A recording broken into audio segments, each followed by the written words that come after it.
The economic Times জানিয়েছে, ভারতের প্রধানমন্ত্রী নরেন্দ্র মোদী বিএনপি চেয়ারপারসন বেগম খালেদা জিয়ার দ্রুত আরোগ্য কামনায় যে বার্তা দিয়েছেন তা নিয়ে বিএনপি বিশেষ প্রশংসা জানিয়েছে।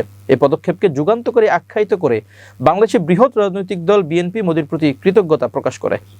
৮ ডিসেম্বর বিএনপির জ্যেষ্ঠ নেতা ইশতিয়াক আজিজ উলফাত এ বার্তাকে খুবই ইতিবাচক বলে মূল্যায়ন করেন। জাতীয়তাবাদী মুক্তিযোদ্ধা দলের প্রেসিডেন্ট উলফাত বলেন, তিনি মনে করেন ভারত সরকারের এই বার্তা সঠিক পদক্ষেপ এবং বিএনপিও তার প্রতি একই ধরনের কৃতজ্ঞতা প্রদর্শন করেছে। মোদি এক্স হ্যান্ডেলে পোস্ট করে সাবেক প্রধানমন্ত্রী খালেদা জিয়ার স্বাস্থ্য নিয়ে উদ্বেগ প্রকাশ করেন। তিনি লিখেছিলেন, বেগম খালেদা জিয়ার স্বাস্থ্য সম্পর্কে জেনে গভীরভাবে উদ্বিগ্ন, যিনি বহু বছর ধরে বাংলাদেশের জনজীবনে অবদান রেখেছেন। মোদি যোগ করেন, তার দ্রুত আরোগ্যের লক্ষ্যে আন্তরিক প্রার্থনা ও শুভেচ্ছা জানাই এবং ভারত সম্ভাব্য সব উপায়ে সহায়তা করতে প্রস্তুত।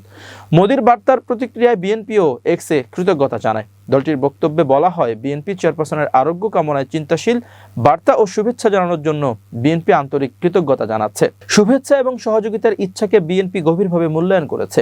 খালেদা জিয়াকে একজন মহান নারী হিসেবে বর্ণনা করে উলফাত বলেন, স্বামীর হত্যার পর সাধারণ গৃহিণী থেকে রাজনীতিতে উঠে এসে তিনি শুধু প্রায় সকল বাংলাদেশিদের হৃদয় ও শ্রদ্ধায় অর্জন করেননি, বরং আন্তর্জাতিক ক্ষেত্রেও অপরিসীম ভালোবাসা পেয়েছেন। উলফাত বলেন, দুই দেশের জনগণের কল্যাণে ভারত ও বাংলাদেশের মধ্যে সহযোগিতা অত্যাবশ্যক।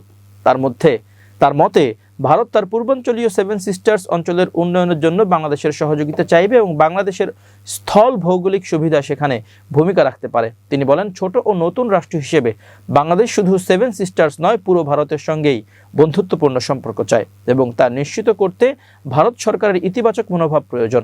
৮০ বছর বয়সী সাবেক প্রধানমন্ত্রী খালেদা জিয়া দীর্ঘদিন ধরে হৃদরোগ, ডায়াবেটিস, আর্থাইটিস, লিভার সিরোসিস ও কিডনিজনিত জটিলতায় ভুগছেন। শ্বাসকষ্ট দেখা দেওয়ার গত 23 নভেম্বর তাকে রাজধানীর এভার কেয়ার হাসপাতালে ভর্তি করা হয়। আগামী 16 ডিসেম্বর পাকিস্তানের বিরুদ্ধে বাংলাদেশের 1971 সালের মুক্তিযুদ্ধের জয়ের পর স্বাধীনতা দিবস পালিত হবে। এ প্রসঙ্গে উলফাত বলেন, 16 ডিসেম্বর আমাদের জন্য মহান একটি দিন, কারণ পাকিস্তান 1971 সালের 25 মার্চ নির্মম ঘটনার সূচনা করে নিরস্ত্র মানুষের উপর দমনপীড়ন চালিয়েছিল, যা ছিল এক ভয়াবহ রাত।